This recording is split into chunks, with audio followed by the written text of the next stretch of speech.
En odiochieng' ni roma bende weche mag siasa mag ODM medo goyo tach pacho kendie ka bende waparo ka odiochieng' manyoro oland ni ogol Edwin Sifuna mano kaka jagoro maduong' mar ODM. Odiochieng' makawuono kinyi makawuono ochung' kowacho ni pod en e lemono en ma pod omako komno kowacho ni obodhi e do gino ma bende do no wacho ni pod nyaka giwinj ng'ur mare koka owuog oko ka bende paro mopogore bende medo wuok ewi golo Sifuna kaka jagoro maduong' mar ODM. Weche makagi kacha mabendo wabiro bedo ka wang'iyo kaluwore kod sigana makamano. Kopogore gi mano bende ripota yango kanyero ni thoth skunde mapacho kendo osebedo ka chiwo nonro ma okoyango kwan makare mag jopuonjre mantiere skunde goeko. To kopogore gi mano gino mabende omaki in koda an en kaka watiyo kod yath ma malaria mabende sani wacho ni kaluwore kaka watiyo kode marach nyalo bedo ni koro okoti e dendwa. Magi kin mamoko wang'iyo ni otieno masani to magi ema wamiyo pek.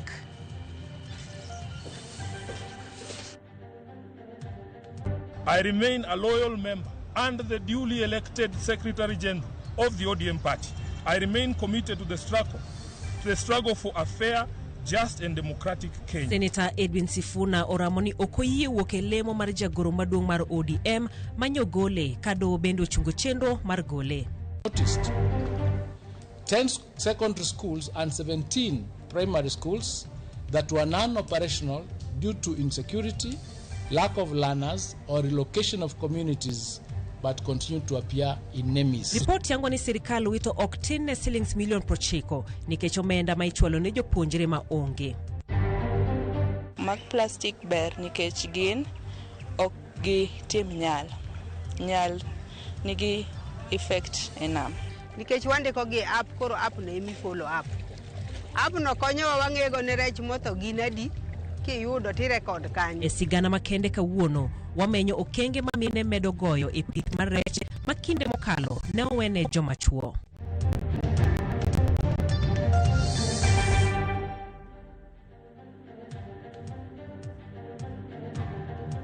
Machiegni akwayi ni mondo ibed koda nyaka giko nyinga Jaelieta jaloko marwa en Wilson Ochuka. Bende kaka pile warwako ote magiko kale lai maro mar ote machuok ma en 2-3-6-0-0.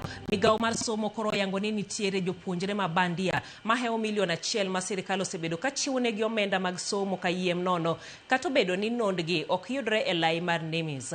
Koyango report mar kwan jopuonjre skunde ma pachoka, jatend migawo mar somo Julius Ogamba olero ni jopuonj madongo 34 directors mag somo sub counties kod apisas marango rang'eny mar somo e gwenge maromo 28 idhi kawnegi okang' mar chik ewi wach makamano. Mende report mabende wang'iyo kendo wadhi keloni ka oikore. Edwin Sifuna oyudo loch matin bang' doho mamalo chungo chenro mar thiche oko e lemo mar jagoro maduong' mar ODM nyaka biwinj kendo ng'ad bura ewi kwayo makwedo gol mar opis kaka jagoro maduong' mar ODM. Koka kore Sifuna kod jotelo mamoko mag ODM kaka Governor Masea James Orengo, jalupo gai mar ODM Godfrey Osotsi, jaod bura mapinje Afrika ma Ugwe Winnie Odinga kod Babu Owino mar Embakasi East onyero chenro mar golo Sifuna kagiwacho ne otime ataro mar chik. Jafwamb mar siasa Chris Owino lerono mathoth. Okang' mar kuku mar ten duond bura mar ODM mar thicho oko Edwin Sifuna kaka jagoro maduong' mar duond burano koro ochung apoya bang' doho nyono break e chenrono nyaka tiek winjo kwayo mar wito oko gol mar APC. Ing'eto mare jakom mako jolo maduol mochung'ne kelo thek e kind duond buche Gad Gathu okumo jadek duond buche kuom goyo chapa gol mar Sifuna APC.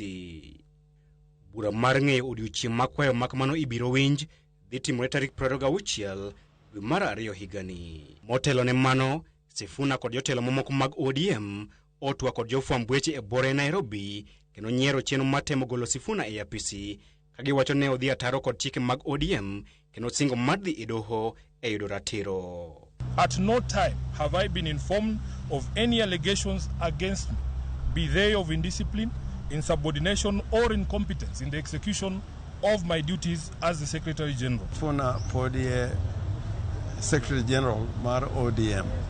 Bura manyotimore Mombasa ok en bura makare, ok oluonge yo makare, kata wach golo Secretary General ok ne ni agenda, omiyo waduto wang'eyo ni Edwin Sifuna podie Secretary General mar ODM. Ok wabiyie ni tich mane Raila otiyo higni mang'eny manotimo gi jomineno kaka wan ji morengo gi wan ka waonge gimoro amora ni koro wadhi barore ni wawere gi jo Baluya, ni wawere gi jo Masai, wawere gi jo Kisii gi kabinde mamoko mosesiro Raila. Mano e ngufuwa. Kwawere gi jogo kata Nairobi ka joge wak bi yude kombe. Gichia kod duol motegno, Sifuna othiano ni en ema pod en jagoro maduong' mar ODM kendo seyo kuku maduong' mar ODM kuom remie thuolo mar winjo chung' mare ewi seyo magole e apisi. I remain a loyal member and the duly elected Secretary General of the ODM party. I remain committed to the struggle for a fair, just and democratic Kenya. We will challenge every illegality in the courts of law and in the court of public opinion. Surrender is not an option. Ataro kod chung' mar tend ODM, Sifuna ochung' ewi tiende ni gimomiyo gole ka jagoro maduong' mar ODM en chung' mare motegno mar kwedo serikal mar Manywanda. My only crime is that I have refused and I oppose any plans and schemes within the party to support President William Ruto's re-election. Governor Masia James Orengo kod jalup ogai mar ODM Godfrey Ososi owuok tung' mosuo kod jatend piny William Ruto kagitude kod chenro mar ketho ODM e chopo agenda mage mag siasa. Thagruok mwango i ODM wuok kuom jatend piny odonjo e chama e yo moko winjore. Gik moko duto matimre chama odwane en mamondo chan. Koro wakwayo ni mondo wewa mos walos chama kaka chama onego bedi. I want to call upon the membership of this party to stand firm and resist the efforts by President William Ruto to hostilely take over this party. We will not allow him. Orengo bende ochayo weche mosebedo ka wachore ni itiyo kodgi kod jatend piny machon Uhuru Kenyatta e kelo tungni e ODM. Mage timore kinde moko kuom johera mag ODM e kaunti ma Bungoma bende odhi e ndara e seyo okang' mar thicho oko Edwin Sifuna kaka jagoro maduong' mar ODM. Onge dok chien mane utim mar jagoro machon mar ODM Edwin Sifuna ne tend ODM ka osingo madhi rakore kodgi e doho e okang' mar yudo ratiro. Chris Owino, Ramogi TV, Nairobi. Kapod wan mana e ODM kanyero en ni jotend ODM koro dwaro ni jatend piny machon Uhuru Kenyatta owe donjore kod duond bura mar ODM ka ODM tudo Uhuru Kenyatta kod achiedhnade masani okwako duond burano. E kinde no bende gisiemo kweth motendo kod Senator Edwin Sifuna ni oyier gimoro achiel e kinde yiengruok ka Uhuru Kenyatta kata mako chung' motegno e ODM. Mano sigana mabende wadhi kelo ni bang' kinde machok. Gisani ni migawo mar somo koro oyango ni nitiere jopuonjre mabandia maheo $1 million ma sirikal osebedo ka chiwo negi omenda mag somo kayiem nono kata obedo ni nondgi ok yudre e lai mar NEMIS. Koyango lipot mar kwan jopuonjre skunde ma pachoka, jatend migawo mar somo Julius Ogamba olero ni jopuonj madongo 34, directors mag somo e sub counties kod apisas marango rang'iny mar somo e gwenge maromo 28 idhi kawnegi okang' mar chik ewi wach makamano. Sinfros Okinda negi ler mathoth. Nonro no manochak timo dwe mar 9 higa mokalo mar yango kwan hie mar jopuonjre kod skunde pachoka koro yudo ni sirikal osebedo ka chiwo omenda mathoth ne skunde kaachiel kod jopuonjre manyawawa. Kogolo lipot mar nonro no, jatend migawo mar somo Julius Ogamba oyango ni nitiere jopuonjre ma kwan gi oheo 900 mosebedo ka ichiwo negi omenda mar somo kata obedo ni nondgi ok ler e lai mar NEMIS. At the primary school level, the previous enrollment in NEMIS was at 5,833,175 learners. But after verification, this figure dropped to 4,947,271, meaning there was a variance of 885,904. In junior school, in the NEMIS enrollment, there was a figure or an enrollment of 2,430,398. But after verification, this figure rose to 2,973,648, meaning there was a variance of 543,250. Ogamba olero ni tire skunde moko mosebedo ka nyiedho sirikal kata obedo ni lweny nomiyo lorgi kod mamoko bende mosebedo ka tiyo kata obedo ni gin kod kwan matin mar jopuonjre ma ok opuodhi e tayo skul.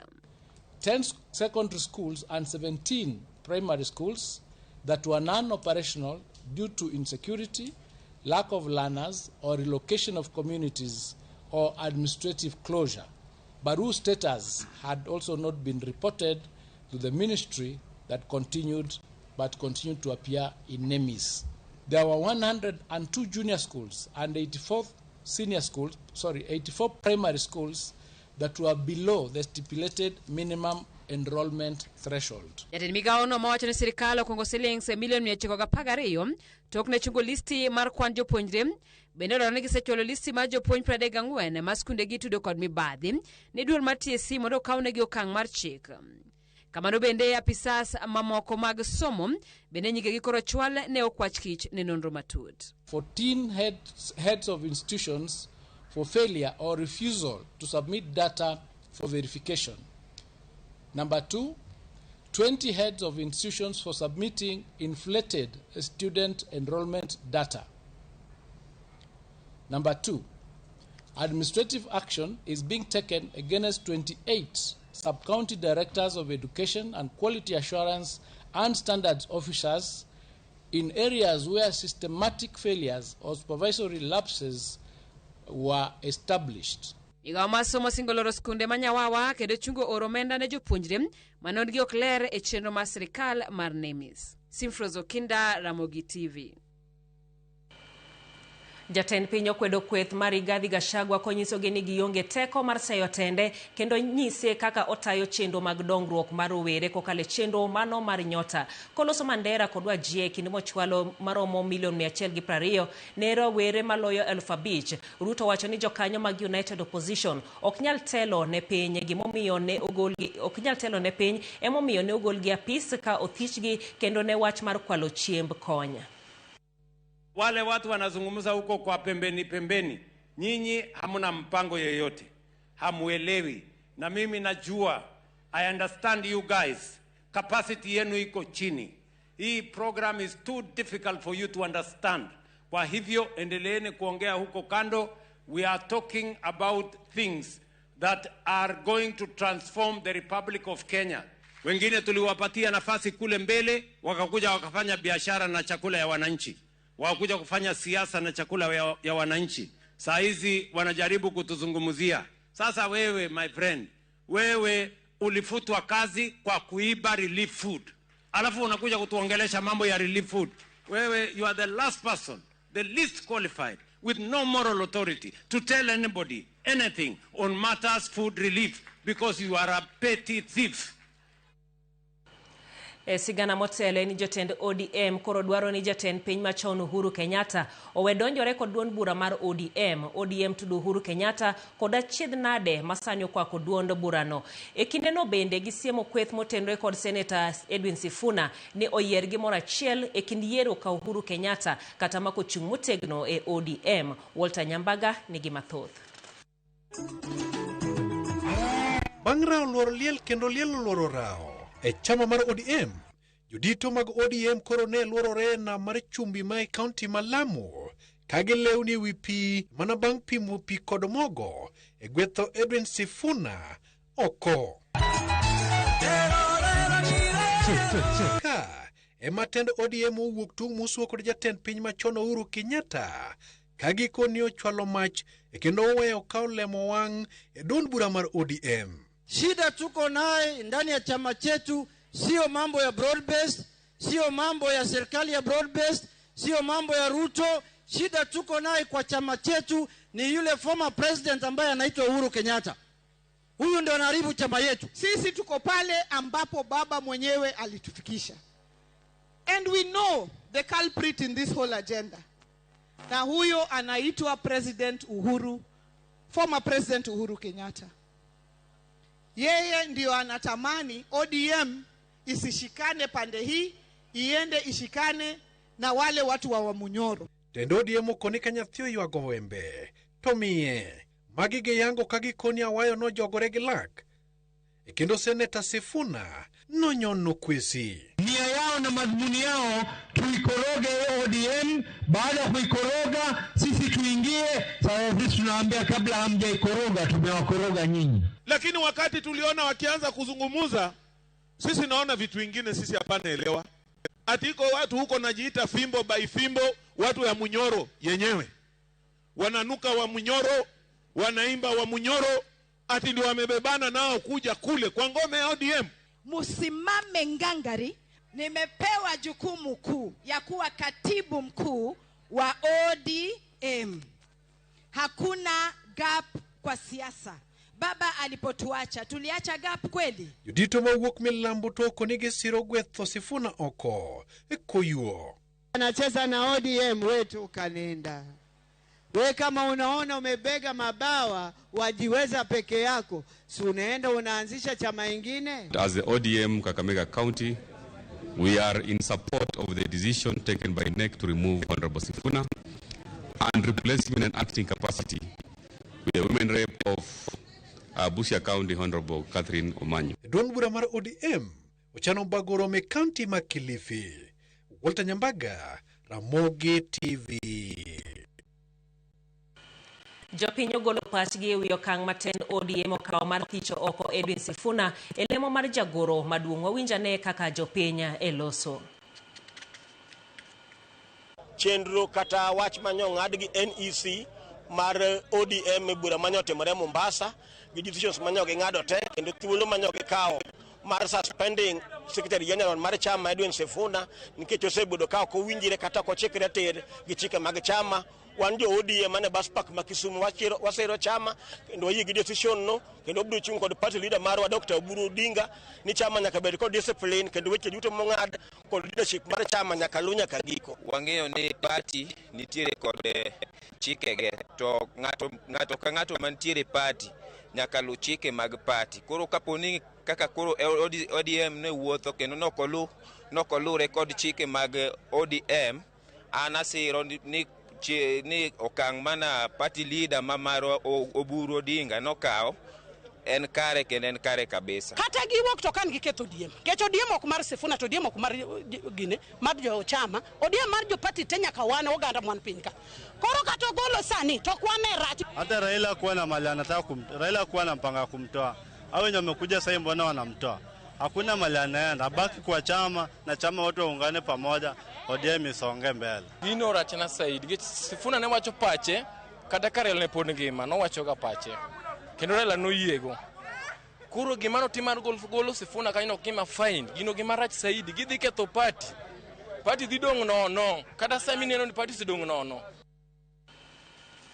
Moko kuom jokanyo mag ODM kar chung od bura Mandhiwa okwedo chenro mar yiero jotend duond burano ma ochan e kaunti ma Homa Bay odiechieng' makiny, ka giwacho ni yiero makamano ok ochan kaluwore gi dwaro mar jokanyo mag duond burano. Komiti mochung' ne yiero duond bura mar ODM ochano yiero mag jotend ODM e kaunti ma Homa Bay, mano bang' tieko yiero mag jotend ODM e kor gwenge mano bagi higa mokalo. Kata kamano, moko kuom jokanyo mag ODM Mandhiwa kotelegi kod Ogina Nyabola oseyo kit kaka opangi yiero ka giwacho ni delegates mag ODM machiko yienegi timo yiero mag jotend county oketie mudho kendo ok ong'eyo gima dhi mbele.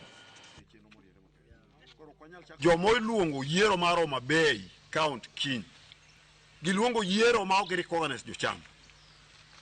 Ndhiwa sub county ng'ama noyier jakom en Ogina Nyabola. Koro Ndhiwa sub county wach mar jo ODM yiero kiny Homa Bay waonge go. Akwayo MCA Mandhiwa sub county abiriyo gi mijumbe manoyiere en Martin Peter Weno ni nyaka saa gik ma jo ODM noluong yiero eka wan adhi e yiero mar jo ODM. Wan kaka jo ODM Mandhiwa anasebedo secretary ng'ata madhi e yiero kanyo o produce ane certificate ne mawacho ni no yiere mae certificate. Omiyo wan kaka jo Ndhiwa wan tiere gi certificate ko e polling station ward. Ang'o momiyo yiero itimo mana Homa Bay county to counties mang'eny nigi problems to pok olos. Adwa na confirm ne Kenya mangima ni chakre certificate ni wuogi onge certificate moro njauso sikugulu. Mae manogol kende mogik ma koponi yiero nitie to mae valid certificate mo je dio go yiero. Gima wadwaro ni party mane Raila Amolo Odinga oweyo manye gitimo maber be gikawo ng'at miluongo ni Jaduong' Oburu ma giketo party leader. We are very comfortable. Gima okwan godo comfortable kaka obedo overdriven. All the weekend the chama and the chama they lack strength and the chama they bedo niyo kod nguvu chama they bedo niyo kod bargaining power. Speaker mar Senate Amason Kingi ogolo chik ne governors ni nyaka gichope nyim komiti mag od burano ka oluonggi. Mae bang' kanyo governors ong'ur ni senators ahinya mag komiti marango kaka tiyo gi omenda county gi osebedo ka sandogi kendo keotogi omenda. Senators go bende okwedo ripode makamago. There are a few governors who have decided that they will not come before Parliament, which is a constitutional obligation and a constitutional duty. Where someone summoned fails to appear, there could be recourse to fines, or Parliament may request the IG or police to arrest and produce that person. If your governors fail to appear before accountability committee like public accounts, we want to appeal to our citizens in Marsabit and any other part. If a governor fails, can the citizens assist us by arresting their governor and bring, because it's provided under the law, Chair? In instances where they refuse to comply, the service under the direction of the committee is always ready to arrest and present them before the committee as requested.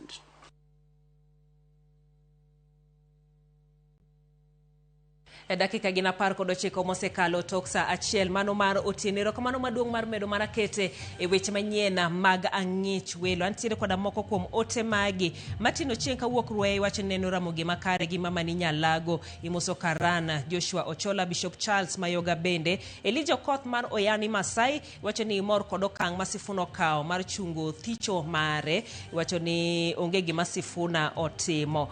Mae Bernard Wuoda Wendo, Ramogi TV ler kabisa. An bende asiro Secretary General mar ODM ni onyona mana kanyo. Jael weche mag ODM mona kata neno habari ODM mondo koro oluok odgi giwe Honorable Buru mondo ota ODM. Erokamano inyamano George Benja wuod koduogo. Erokamano inya kuom ote mari. Machielo en ni wanyiso Sifuna kod team mar gini wahero gi giduto gichom ka ker kod Oburu nikech telo onge ng'at masike. Gin gi 2032 bende giwuok kod dhok achiel giduog chien wan kod gi kod lengo. Okinyisa ni in ng'awa. Kata kamano ote ni to odonjo. Erokamano ahinya kuom ote mabende medo donjo. Flozi Anet Masiaya wacho ni iluo chendo ka intiere Siaya Town. Victor Okinda Kabondo Wangapala Ramogi neno makare kabisa. Duncan Omondi erokamano ahinya wacho ni luo ka intiere Ahero. Kasaila Sowiti wacho ni luo chendo ka intiere Kericho County. Ferez Oduka wacho ni Ramogi neno maler mlolongo. Ka John Oyua wacho ni Otonglo bende Ramogi neno makare kabisa. Erokamano ahinya kuom ote goeko duto. Wadhi mana yweyo machoka pod waduogo gi mathoth.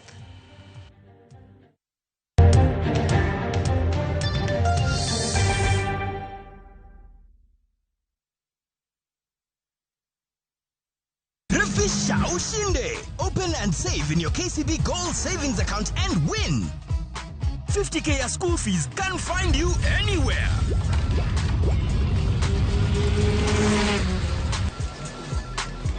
500K can hit your MMF anytime.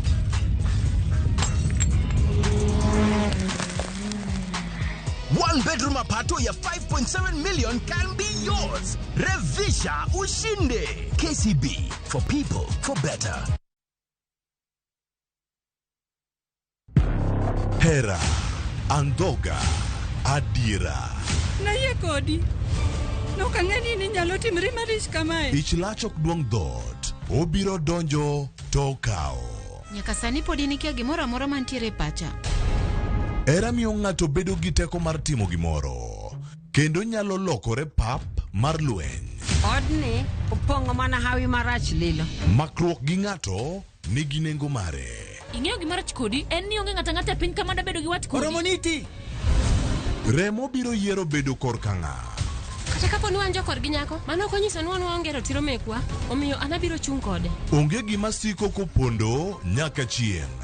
Sama dera chiegni, gik moko duto wang'. Sanjukira jiven ngata chiel. Waya donga wache dier. Parineti. Wuok tich nyaka ngeso. Saa 2:15 otieno.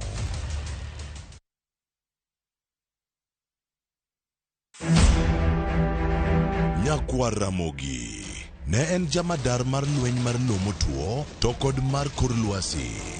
Retired General Ismail Daniel Opande. You know, jok ma iluongo ni rebels ok ichal kaka in gi an sani kaka koro wawuoyo sani ok gin jopuonj. Eketo kwe ne orakore kod jolweny mobalo e piny Sierra Leone, Liberia, Mozambique kod Nigeria. You know, your people misbehaved again. Today you have lost even your rank. You understand? You've lost your rank. Yes, right? Yes, Mondi yud sigana ni tudrigi Walter Nyambaga e chenro mar Gin Kanye. Chieng' Tich Abich, saa 3 otieno. Kik bai.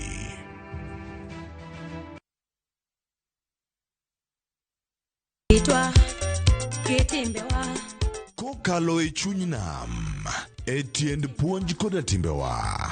Ma en 111, chenro makelo nung'eyo madier mar joluo. Nitie chik manam machon, mondo ne ondhie kaniketo gimomi luongo ni migongo. Wawuotho e alwora mar joluo, ka waromo gi ji mopogore opogore. Wafwenyo adiera mabwogo ji. Ndalo be gimoro ne muchari ni bende ne pod onge. Ne onge dier. Iolo ni mana ng'owa, kuoye miketie. Kowuok e timbewa, nyaka e ngima mapile, e ngima ma ok ong'ere.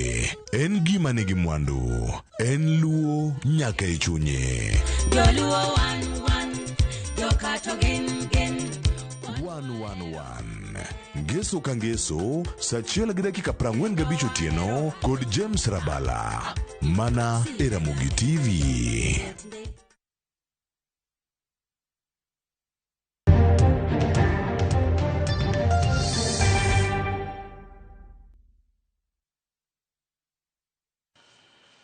Machiegni kendo gavana ma Migori Ochila Yako kod jaod bura ma Suna West Peter Masara ondiko dhogi ka obila ma Migori koteno kod koko mane wuok e liel moro e gwenge ma Oruba e sub county ma Suna West. Koko mobila wacho ni nobiro nikech jotelogo nobedo gi ywaruok kendo barruok weche mar ninga e kindgi emowinjore olosi ka okuongo e liendno.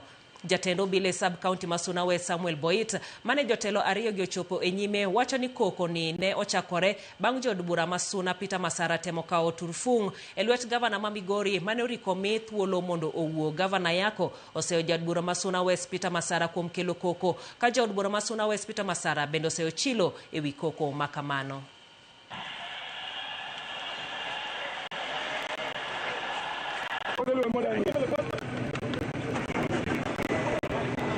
Na mimi wakati nilipata nafasi ya kuomboleza nao na kusema pole kwa hao, yeye mwenyewe alikuja akaleta furugo. Alikuwa ameleta vijana karibu 500 hivi, wale walikuwa wamejiami na cool weapons. Lakini kama gavana mpenda amani, mimi nimekuja hapa kufikisha lalamishi yetu kirasmi. Nasikia anasema yeye ataleta furugo na ataleta vita tauni hii. Nataka kumkumbusha na wale wanataka kuleta furugo tauni hii. Hii ni Migori County Headquarters ambayo iko chini ya national government na chini ya county government. To governor kodonjo kichoko kao kata dakika 20 to kao microphone kore constituency na odwa luonga takone ni that is not a protocol. A constituency na anema luonge. In the process okelo joge ma jogo ji ochako go joga. Koro wawacho ni okonyal wuoyo ni oluonga e constituency na anema luongi. An kosetimore kamano odhi omo police ma Migori are biased. Okel gi land cruisers 4 kar mondo gi protect ji to gi protect Ochilo ng'at achiel gi shoot a crowd nyaka ne jolemo.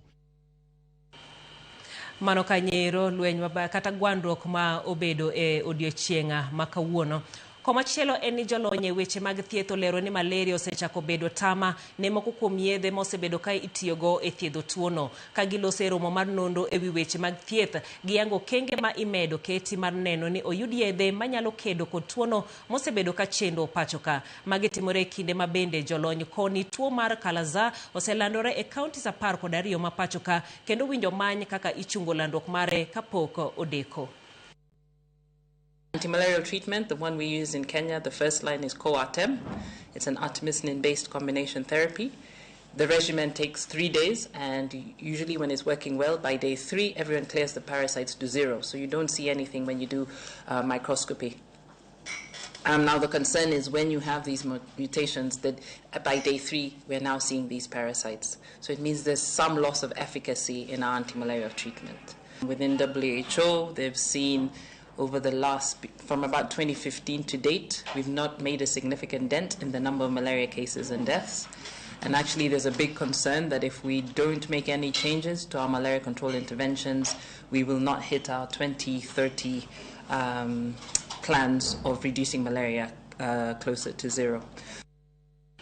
Riwruok mok mar piny owacho ochiwo tegruok ne ruodhi mag gwenge ma Nairobi kaka achiel kuom yore mag konyo fwenyo kod kedo gi timbe njore pacho ka. Chenro no ometimo kanyachiel kod duol mar NCIC kod NCTC makedo gi weche njore, kendo omi sir kod piny Netherlands biro e kinde ma paw siasa pacho ka osechako mako liet. Efi Nyakidi nigi ler mar sigana ni. Ne en romo mane okelo kanyakla achiel mag gwenge ma Nairobi. Romo ma oba kod riwruok mok mar piny owacho ma Champions of Peace Kenya kaachiel kod piny owacho komisir kod piny Netherlands. Tiegruok makamano geto chiwo puonj ne ruodhi ewi yore mag fwenyo kod kedo gi timbe mag njore. Kaluwore gi director mar riwruogno Elio Pondo, nitie weche mopogore opogore mathiro chal mar arita pachoka, kendo tiegruok makamano en achiel kuom yore mag tieko wechego chakre e kor gwenge. Gimomiyo watiego gi en ni chief ga san chief gin jok manie ground, to gin the lower level maka security otimore to gin meyudogi. Watrain gi ni mondo gibed joma oikore ne ng'iyo early warning, early response ne weche mag conflict. Thor wach mar romono ne en yore mar ruodhi nyalo fwenyo jogo madonjore e timbe njore kod yore magitiyo godo ahinya to e kindeni ma piny Kenya ochomo yiero maduong' ma higa 2027 kendo paw siasa osechako mako liet. As we go to 2027 general election, the chiefs, senior chiefs and Nyumba Kumi will be very instrumental in notifying or noticing cases of either recruitment for extremism, noticing cases of behavioral changes and other aspects that maybe can lead to maybe conflicts or can lead to violent extremism. Kanga to wuoyo marach wanyalo kelo gi kanyakla owuoyo kodgi mondo wanyisgi ni piny ni en marwa mondo kik waketh piny masani, to kendo kwase identify those problems to wanyalo manyo kaka wanyalo bedo kodgi sana joma puonjo nyithindwa e yo maricho. Wanyalo wuoyo nyithindwa mondo wanyisgi ni kik giketh pinyni. Bende ma achiel kuom yore mag nyayo kwe pachoka kod chiwo alwora makare ne piny owacho chopo singo mare ne oganda jo Kenya. Security is not for the KDF soldiers at the forefront working and dealing with the terrorists, and we have discovered that prevention is better than cure. And by talking to the chief and capacity building them on how to look for the early warning signs of radicalization, the pool to where the terrorists are able to get recruits, we're able to make sure that we nip the problem in the bud. Security has been preserved for security apparatus, and through NCTC, National Counterterrorism Center, they are promoting what we call softer approach. We have the hardcore, which is in Boni, Northeastern, but the softer approach where these people on the ground are able to identify early warning. And therefore we'll continue to work with government as non-state actors to strengthen local apparatus for peace building. Serikali wakati inatekeleza hizi miradi, na wacha nisisitize zile better projects and programs, wakati inatekeleza haya lazima tukue na amani na pia usalama iwe. Ndio kwa sababu tuko hapa. Kwa sababu bila usalama, bila amani, haya miradi hayataweza kutekelezwa na hayatamalizika kwa wakati ufao. Tiegruok makamano biro dhi nyime ne ruodhi magwenge mamoko pachuka. Efi Nyakidi, Ramogi TV, Nairobi. Riwruok mine mar maendeleo ya wanawake bade ma Nairobi okwedo ahinya medruok mar bembo mag nyithindo matindo e pacho kae. Mohingo nyithindo 2 e kind dweche 3 osebambi e kaunti ma Nyeri bang'e inegogi kendo ringregi iyudo kuonde mopogore. Gikwayo obila kod sirikal mamalo mondo donjore e wachni mondo achije maki ka kamano to gibiro luongo ng'anyo pacho kae. Hatujafurahia na hiyo kitendo na tunasema ikome, na kama itaendelea vitu kama hizo, sababu sasa tumeona inaendelea, ikitoka leo ni kesho kutwa. Wamama wote tutaitana, wamama wa Kenya mzima tuandamane ili mambo hii iweze kukomeshwa kabisa, sababu ni makosa sana na ni wamama tu na watoto wadogo ambaye wanakatishiwa maisha zao. Usalama waweze kuingililia kati na waweze kuingilia kabisa, waingie mpaka mashinani, sababu hii inaonekana ni ulegevu wa kiidara, ndio ulegevu wao. Kwa hivyo tunawaomba washikilia kabisa, lakini ni ile ulegevu, lakini tunaomba serikali yetu iingililie kabisa, ama sio hivyo mambo naye tutafanya Kenya mzima tutaandamana. Hiyo si ati ni tafadhali. Kwa hivyo hata yeye akubali hawa wako sasa wametauliwa, awape waendeshe kazi, sababu sisi tu yani ikiendelea kukua hivyo ni kama anatukosea heshima sisi ambaye tulichagua Mama Beth Mugo. Pia mpe heshima yake. Hiyo tu. Hatuna shida na mama, tunampenda sana. Aache kupigwa pressure huko nje. Akuje katikati, wakuje wakae na chair wa national ile ambaye yuko saa hii, Mama Rahabu. Wapangishe tu vitu. Kuom higni mathoth, pith mar rech osebed koket tenge ni mar jomachuo kamine yande ne owe chien ka gigeno mana kuom jolupo machuo eka mondo giyud rech. Sani wach makama koro oselokore ka koro moko kuom mine e dho wath ma Ogale kaunti ma Kisumu oloko tanga kendo chako chenro mar pidho rech e osera manyasani kata fish cage ka gitiyo gi lonya manyasani. Jafwamb marwa Caroline Odhiambo lerono mathoth e ripota makende. Dho wath ma Ogal mayudore sub-county ma Kisumu West, pile ka pile mine gichako odiochieng' margi gi romo matin ma gilalore kendo gipango kaka chenro mar odiochieng' dhi bedo. E dho wathno bende, picha mako moko kuom mine ka tuomo pi, giluoko rech kendo gidich aduwa e dho nam. Koweyo pith mar rech e cage kod uso, yedhi moko bende manie dho wadhni gin mag minegi. Bende picha mako moko kuomgi katiyo gi teknolojia mar mbui motudi ong'we yamo mong'ere gi dho ngere ni app marango kaka ngima rech dhi e cages. E twagi kod Ramogi TV, tiegruok makamano omiyo sani ginyalo pidho rech e yor lony manyasani e cages molos gi pipes mag plastic mopogore kod chuma mani kod midhiero mopogore kaka nyal manyalo miyo rech kwiri maricho. Mag plastic ber nikech gin ok gi tim nyal. Nyal nigi effect e nam. Koro plastic ber nikech gin ok gimak nyal. Plastic inyati godo aming'a. Plastic ting'o rech mang'eny manyiso ni ober gi japur. Giyango ni bende mbui kata app magitiyogo no konyogi e neno chenro duto mag rito rech e cage, moting'o miyo gi chiemo, ng'eyo kaka kwan rech e kinde mamoko ochopo kare. Omiyo wang'eyo kaka wamiyo rech chiemo kila siku. Ka ng'ato biro to ng'en kawuono ng'ane ochiwo kias maram kama, kinyen boy kobiro to ng'en kias ne mochiwo ok ochiw mopogore. Bende miyo wang'eyo ka dwe rumo to wang'en kias manyo wachiwo onego wamedi, kata ka ionge bura ting'en kibiro next month ting'en kias monego meden kama, nikech wandiko gi app. Koro app no emi follow up. App no konyowa wang'ego ne rech motho gin adi, kiyudo tirekod kanyo. Minego tielo ni sani giweyo weche pur dala nyaka e pith mar rech e cage, nikech yuto mabup magiyudo e pith rech ka gipimo gi pur madala.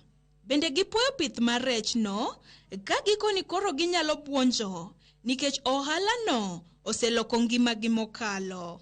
Ne harvest wayudo pesa maber kaka wamama kendo nye wapogore go kendo ne wadogi gimoro e ot. Nililipa school fees, watoto walikula Christmas vizuri, na hata niko na watoto 4. Moja iko kwa university, kuna wenye iko kwa high school, last born iko kwa standard 7. Maisha imebadilika kabisa. Jalony e pith rech ma Aqua Rech korka kore lero ni gipuonjo minego bedo akicha ahinya ka girito alwora mar pidho rech kaka yor geng'o tuoche manyalo nego rech e cage. Geng'o ber maloyo thiedho. Koro watemo matek mondo watim gimiluongo ni capacity building, mondo mine ong'e kata japith mondo ong'e ni tuoche to chal nade kuom rech. Rech ka obiev nang'o to ng'iso ni rech tuo, ka en nang'o to ng'iso ni rech ngima, to ere kaka wanya geng'o. Komachielo, jata tije mar Lake Basin Development Authority Wycliffe Ochiaga lero ni gitiyo kanyakla gi grube mopogore mag jopith rech kendo giluongo romo dwe mar 5. Gibiro tiegore mar neno ni pith mar rech ochopo e rang'iny mowinjore kaka yor geng'o rech ma irwako pacho kae kowuok e pinje maoko. Waloso twak e dwe mar 5 chakre tarik 7 nyaka tarik 9. And waluongo jopur mar rech te mondo wariwre kanyakla. Ibro time Kisumu ka mondo wariwiwa kanyakla wang'e ni to ere yo maber ma jowa nyalo puro go rech mondo pur mar rech ni odongre kendo dong economy marwa mar Kenya. Caroline Atieno, Ramogi TV, Kisumu. Pod mane weche mag pur en itiyo kod yore manyachon mag pur kaachiel kod weyo pith mar cham machon kaka bel kod kal gin moko kuom gigo mosethiro yuto mar jopur pachoka ahinya to kaluwore kod lokruok e kor lwasi ni mathoth cham magipidho ok nyal timo maber e kinde oro. Kuom mano, moko kuom jolony e sekta mar pur e kaunti ma Siaya chako chenro matiego jopur ber mar puro e yor lony manyasani moting'o keyo pi e puothe kod tiyo gi mbolea mowinjore gi dwaro mar lowo. Kane giloso e sach tiegruok manobagi e puodho ma Avepo e kar chung' od bura mar Lego Usonga, jolonygo noywago nok mar lony mar kit lowo kod dwaro mag lowo e kind jopur e kauntino, gino mathiro yuto margi. E kindeno ne gikwayo rowere kod wakeini mondo odonji e pur mar ohala kaka achiel kuom yore mag keto omenda e ofuku jopiny kendo kedo gi nok mar tije pachoka. Ka bende gikwayo tend kaunti ma Siaya mondo chwal tingni mag pur ne jopur e wang' sa. Mabende nyien bo konyo jopur mondo yud yuto gi omedre kata kodoko ni koro lwasi obedo gi chandruok kama. Mbolea mane watiyogo tich mar pur sani nyaka lokre mondo yuto omedre, nyaka wati kod lony manyasani mokelo bindi kothe manyalo chiek kata ka koth oduogo matin, bendo kelo bind fertilizer moko kel chumbi mang'eny e lowo. Lony manyasani be nyisowa yo mwanyalo yudo thiwo kodo pi e puothe, momiyo wadwaro jopur obed ni kata kipuro kama tin to bed ni kama tin no nyalo yudi cham moromo kod luchi. Sani pur nitie manyasani. Chon no waketo ni kata mchele wapidho mne thidhia, to gi sani mchele oketnwa mwanyalo puro kuonde motuo. Gisani ka mwabire ni waneno ka mchele nitie mopidh kendo dhi maber. Akwayo mine nwa pur ni wa embrace tiyo gi mbolea, wa tiyo pur machon ma itiyo maonge mbolea. To moloyo duto kapok itiyo gi mbolea, wadwaro mondo dhi pim lopi mondo ng'ini lopi ni okoso ang'o to dwaro ang'o, mondo ka ng'idhi e duka ting'isi ni lopi dwaro ma timiyi mondo yud keyo maber. Mara en mana mar ka jo kaunti nya winjowa mondo mi wayud kaka wanyalo yudo tingnigo mondo wamed gerre, nikech ka wapuro yaka wayudo kaka wachiemo, nikech kipuro mitere siro, kitere chiro kora ka yudo kaka nyathi dhi e skul. Jodak e boma ma Migori dwaro mondo tend kaunti makono oket chenro mar yweyo oloko kod kuonde ma oula kale e kinde ka kinde ka giywak ni oloko kod kuonde ma oula kale owinjo bedo kaka dinore e kinde ma bende koth chwe mang'eny. Maendi giwacho ni thiro helni magi kinde ka kinde ma koth chwe. Jojuma miyowa ler mathoth. E kinde ni makoro koth chwe e kaunti ma Migori, luoro koro osemako thoth joal boma Migori mawacho ni kinde bende koro koth chwe pi osebedo ka koro donjo kuondegi mag gitime ohala kendo dino nyaka yomedonjo kuondego mag ohala nikech oula kaachiel kod oloko modinore. Wawinjo matek saidi sama koth chwe, to nikech e area mwantie ni wachal mana jomodak e nam moro ma Kabuto cha, koro kata ng'ama konywa ka onge joma kaka joduka wagolo pesa maduong' emomiyo iwa wang' ka ji ok nyal biro e dukawa. Mtaro moro osethagowa, mtaro ma pesa oda madhi tero pi Onyinjo. Mtaro ni osebedo kopong' ndalo mang'eny masani dhi higa achiel. Johala ma ka oseywak e mtaro ni jogi golo suru, to jogi osebedo ka hinyore gi pi pong'o nyaka utegi. Tiere chenro ma sirikal osebedo kaketo mondo neni olalogo oyaw mondo pi omol e yo maber. Rito ler ok en tij sirikal kende, ochakore kod in gi an. Kokanya rito ler ira to wabosiko kwa wacho ni sirikal isaidia. Kar dak mar Onyinj boma Migori en achiel kuom kuondego ma jodak kod johala osebedo ka ywak ni oula kod oloko mathoth odinore, kendo seche ma koro koth ochwe, pi donjo nyaka kuondegi mag ohala. Ocha gige wagi onge ng'ama ng'iewo. Kech kaka gikadh onge to kanam, ng'ato rwako wuochene dwang'o koyor pi, odhi maka machielo. Ni Migori be kaka population ne medore, ohala be medore. Iyudo kaka mora mora ichake ohala, to ja ohala mora mora dwaro ni mbele dukane okete calvert. Calvert go ok gidhi e ofis mondo gipenji ni onego kete kama nade, to onego bed size machalo nade. Koro kiketo size calvert ma diameter ne tin, tiyudo ka kelo blockage. Shida ma wan go koro sani kaka koro koth chwene. Adwa chak go en enforcement. Ng'iyo ni ere kaka wang'iyo ni jopiny oluwo chike moketi.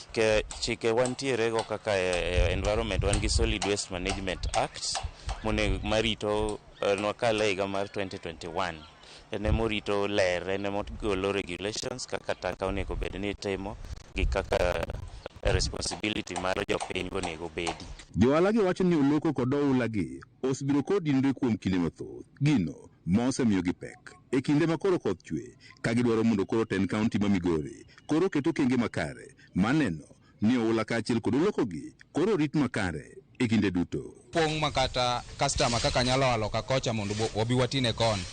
Tamowa, wan gi thagruok. Koro ok wang'eyo ni jatelo mane wayiero ni oketo kuma chalare nikech waseywak moromo. Koth kochwe gotieno, wayudo ka koth opong'onwa e udi.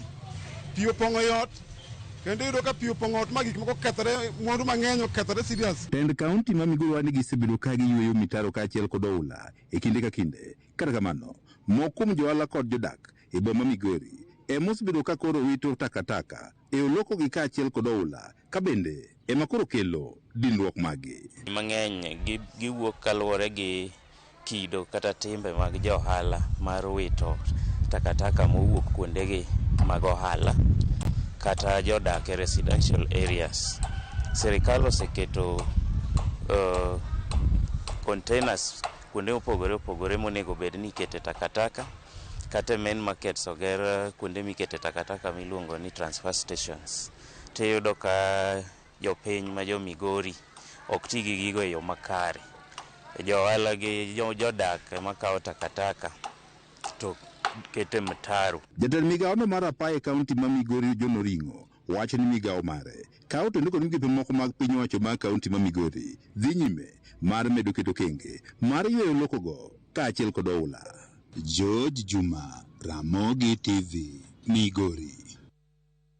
Victor Lumale jaloch mar Juma e piem mar rubani wa mapenzi bang' tugo gi shillings 1,800 tugo mar goyo punda shabiki Avieta. Kokale lony mare mar tuke go, Lumalo oloyo shillings 500 ka Victor wacho ni lojno obiro e seche mowinjore ni maro dhi tiyo gi pesa no e chulo nengo apiko mare kod kungo bathe mamoko. Lumala bende geno mar miyo min ode mich e kinde nyasi mar jiwo hera mar Valentines.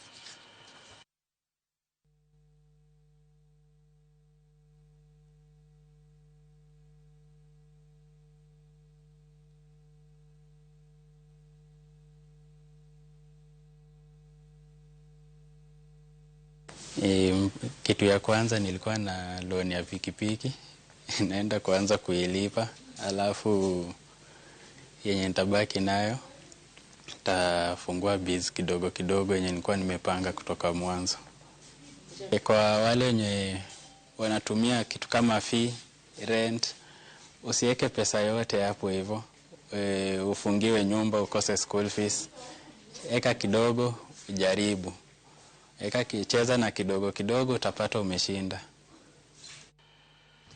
Kanyo bende chak terowa e yueyo machielo mana machwaka kapok waduogo kod weche mag tuke mana mapiyo piyo. Erokamano nya Baba Twins mar Onjinyo wacho ni kik riembo Sifuna bed wer makoro jo ODM Linda Ground bed ka wero seche te. Party leader Oburu Oginga onego ong'e yo monyalo riembo go garini moko goyo jok ma oting'o piny. Iwacho ni Moso Opiyo Wandae Pascal Oranga Ochieng Rieko kod Florence Odero nyar Katoli. Erokamano nya kuom ote mari.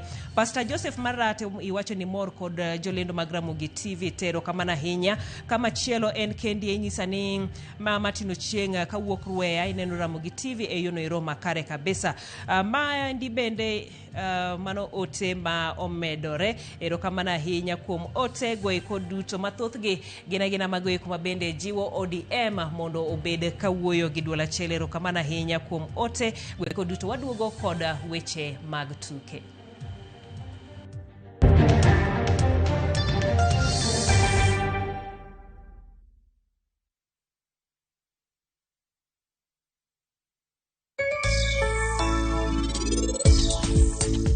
Gigi iyudo kwa waro gi Nairobi, iyudo ka samoro bechgi odok piny, seche moko bechgi oidho malo, to client mondo oyie ni bech oidho malo ok en tich mayot.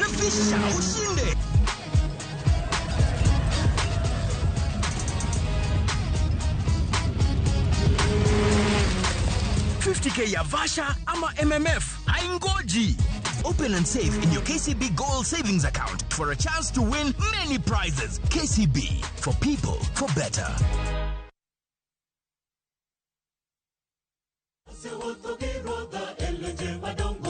Ma en Injili ngima. Injili makelo ngima. Bironu sabato ka sabato, are sa chielo kinyi nyaka sa dek okinyi. Wadhi kelo nu chenro mamit ahinya. Jok manoko somo lesson, wadhi bet gi lesson mar juma. To Nyasaye dwaro ni seche duto kata piny obedo matek machal nade, to challenges moro mogodo kik golwa kuom Kristo. Wadhi bet gi children's sermon ma wadendo ni Lulu mag Yesu. To noting'o ligangla mondo hikre ne kedo. Be ikori ne winjo wach Nyasaye. Ne thuon wach mwadwa wuoye en ni mwandu kik teri mabor gi Nyasaye. Wakelo jower mopogore opogore makelo nwa injili makelo ngima. Okidwa koso injili ngima kitayo kod an Lorina Chieng. Happy Sabbath.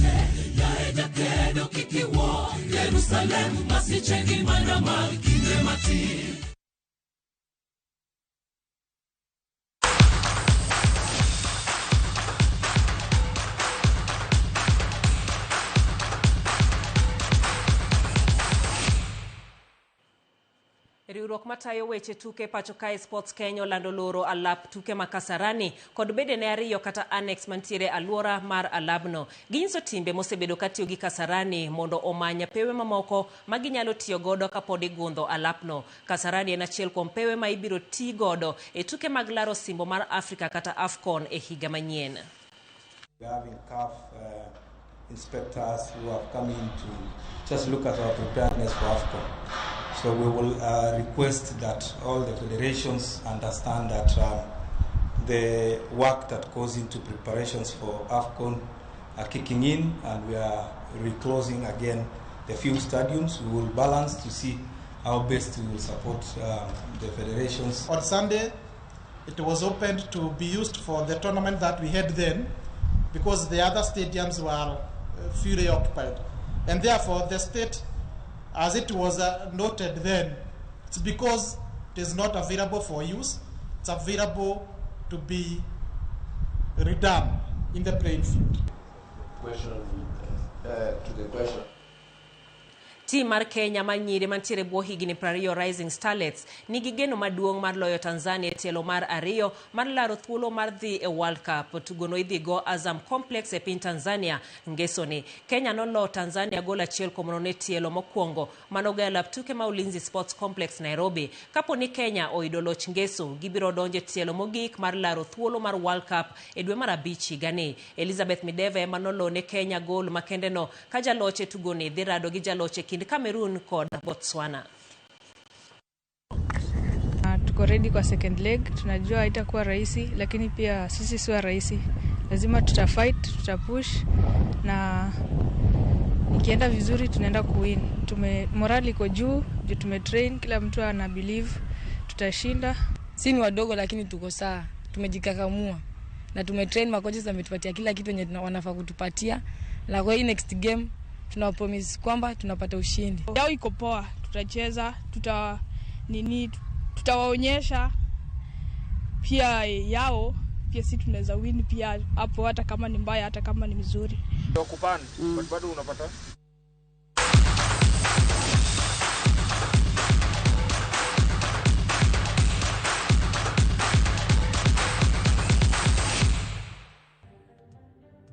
chopo dogi ko weche manyien magang'ich welo Odhiambo masani chakitudi koda ko chopo sadeko tieno mabende wabedo koda cheno marwa mano mar mine wacho tino makawuono adhi bedo kod jaod bura ma kaunti ma Migori machon Dr. Pamela Odhiambo kwalose weche mopogore opogore moting'o dongruok kod siasa ma pacho kendie keka ileo mano sechego iluonga ni Jaelieta jaloko marwa osebedo Wilson Ochuka.